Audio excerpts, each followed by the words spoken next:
Coach, for our first game, we always, I guess, prepared from in your mind as you could be right now. You know, you're always chasing ghosts the first game, so you're looking back and a whole body of work of when you got a coach that's been there as long as they've been there, and just looking at what they've done over the last 3 or 4 years. So you're working on a lot of different things. Jeremy, what's going on in inside linebackers? I know you had in terms of who might start, how many guys in your rotation, that kind of thing. We got several guys that are playing pretty good ball right now. We got some guys that are back. So we're probably going to play 4 or 5 different guys there. How much run do you anticipate some of those freshman defensive backs getting, given the amount that are on 2 deep there? Yeah, we're playing at 12. It's a 12 o'clock kick, so we're going to play a lot of guys. We signed them to play them, so they're going to get an opportunity. Has that been just something you've seen throughout the whole preseason? In that position? Ask the question again, please. Is that something you had seen from them? Have they made that progression through the preseason to earn that time?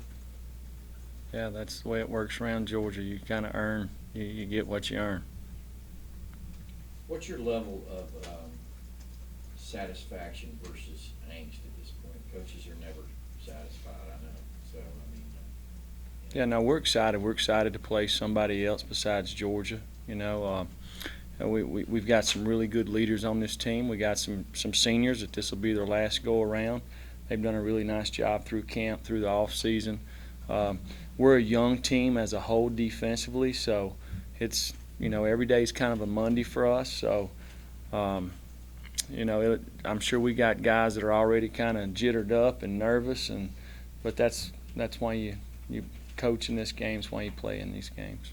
Coach Rocker was talking about the other day, kind of the improvements Chris May has made this offseason, flexibility-wise, and he says it's kind of shown up in camp. He's listed number 1 on the depth chart. Is he a guy that you guys feel like is coming on and going to be able to help you this year? Yeah, we're excited about what kind of off season he's had. He had a really good off season. Guy where he's a little more mobile. Seems to kind of, since we've kind of changed our weight program a little bit. He's not as tight in his hips. He's able to kind of come out of his hips, and he's done real well for us in fall camp. Kind of in the same vein what John Atkins done over the summer. So right now Yeah. It's John's lost some weight, kind of changed his body a little bit. The guys are playing with a little more body quickness, a little more twitch about them. So we're excited about them. Now they've got to take it and put it on the field on the Saturday. What do you know about the ULM team you're facing? What's the number one thing they're handling them? Well, traditionally they've had a quarterback who can run the football.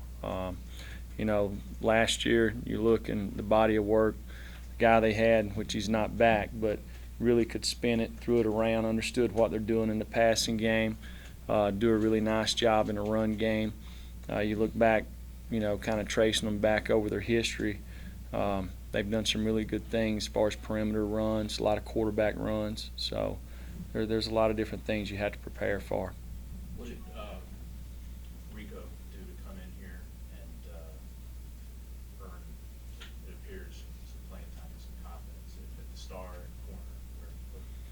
Yeah, he's one of a few guys that's going to be out there on Saturday. How soon, we don't know yet, but he's worked hard, like a lot of the guys have. Football comes easy to him. We'll just see how he does on Saturday when the fray kind of starts.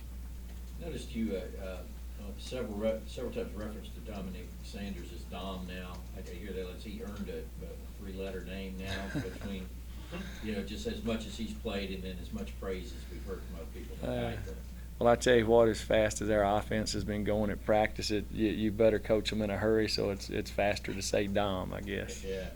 How's he? Obviously we know what he did last year. Started every game as a true freshman, and it appears you haven't lost any confidence in him.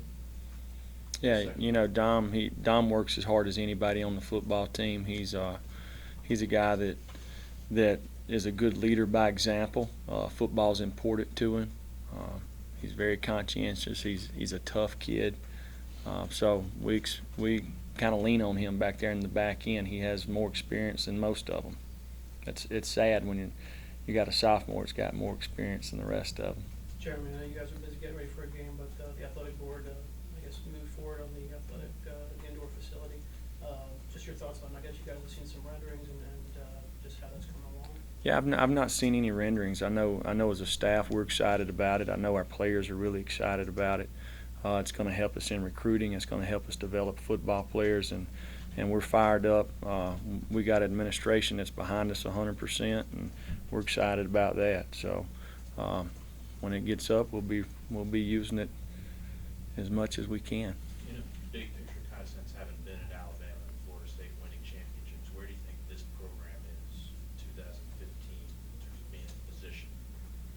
Well, it's hard to compare, teams. Each year, each team's different. To win a championship, it takes guys with experience. And that's one thing that we're probably lacking a little bit on the defensive side is some experience. But you know what? There's twice when we won a championship. One year we won it at Alabama. One year at Florida State we had a new quarterback. In 2012 at Alabama we had a lot of new guys. We lost a lot of guys from the 2011 defense. But the thing about comparing the programs, it's hard to do that to me right now. But we're headed in the right direction. You care to weigh in on the quarterback appointment? I guess everybody's been asked about that, and that's been a high-profile situation. But, your defense had as much to do with evaluating those quarterbacks as anybody else. Yeah, and I didn't really pay much attention who was at quarterback, but I tell you what, all three of the guys done well this fall camp. So that was kind of my take on it. It would be hard to, if I was deciding, it'd be hard for me because they all really done a really nice job.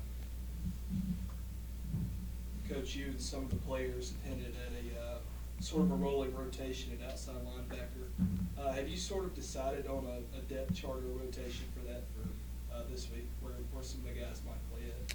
Yeah, well, each week we meet as a staff on Thursday to kind of finalize that. So we'll after practice tomorrow we'll see kind of where we're at, but it'll be the same usual guys. I mean, we're going to play a lot of people, so they'll all be in there.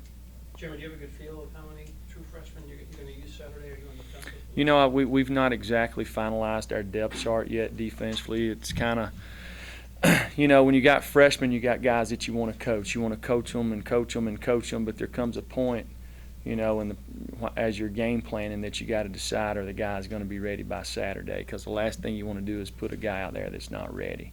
And we've got a lot of guys that are like that. They're close.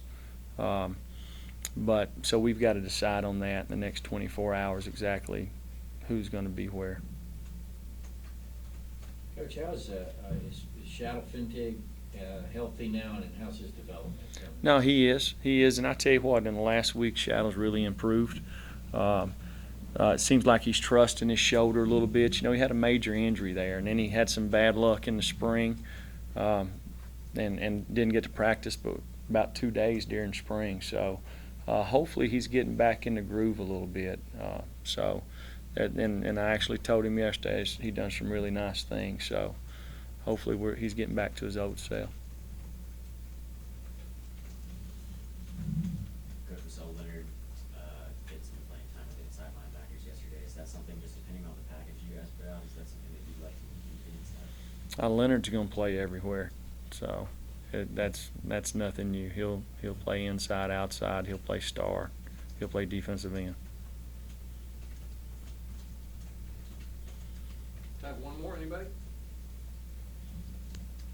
Coach, does it kind of change how you're trying to figure out who's going to play for you whenever you've got a game that you in game one where you feel like you might get a chance to play a lot of guys, whereas if you're starting like last year, where you've got a night game against the Clemson or a conference opponent, you might not have that opportunity to get as many guys in. So you're just trying to figure out who's going to play now and who you're going to burn a shirt on and who you're going to kind of have to see a little bit more out of at a practice. Oh, we're going to play the guys that's going to help us win. this game's no different than any game we'll ever play. I've coached against Louisiana Monroe one time and 0 for 1. So don't matter who our opponent is, we're worried about Georgia. So the guys who are ready to play, we're going to play them. The guys that are not, we won't. Much as you mentioned that, being over one, as a motivation. No, I don't think we need any motivation for our guys. Our guys are excited to play. To me, if you're a competitor, which I think we got a lot of competitors on our football team, the chance to go play, it don't matter who you play, you want to go compete. So I think our guys are excited.